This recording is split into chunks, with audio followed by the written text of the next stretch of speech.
সময়টা দুর্দান্ত কাটছে কিলিয়ান এমবাপ্পের। রিয়াল মাদ্রিদের হয়ে টানা 5 ম্যাচে গোল করেছেন ফ্রান্সের অধিনায়ক।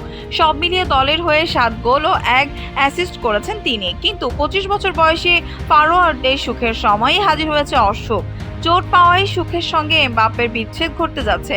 এক সূত্রের বরাত দিয়ে ইএসপিএন জানিয়েছে, কমপক্ষে 3 সপ্তাহের জন্য মাঠের বাইরে থাকতে হবে তাকে। গতকাল আলাভেসের বিপক্ষে ম্যাচে চোট পান তিনি। ম্যাচের শেষের দিকে অস্বস্তি লাগলে 80 মিনিটে বদলি হন তিনি।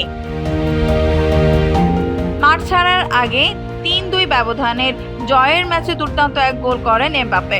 এমবাপ্পের চোটের বিষয়ে ম্যাচ শেষে কথা বলেছেন কোচ কার্লো আনচেলত্তি।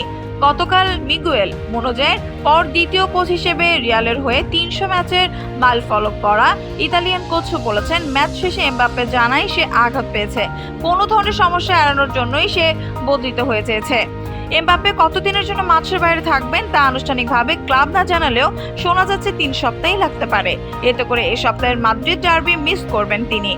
আতলেতিকো মাদ্রিদের বিপক্ষে ম্যাচ ছাড়াও ফরাসি ফরোয়ার্ডকে চ্যাম্পিয়ন্স লিগে লিল এবং লা লিগায় ভিয়ারিয়ালের বিপক্ষে পাবে না রিয়াল।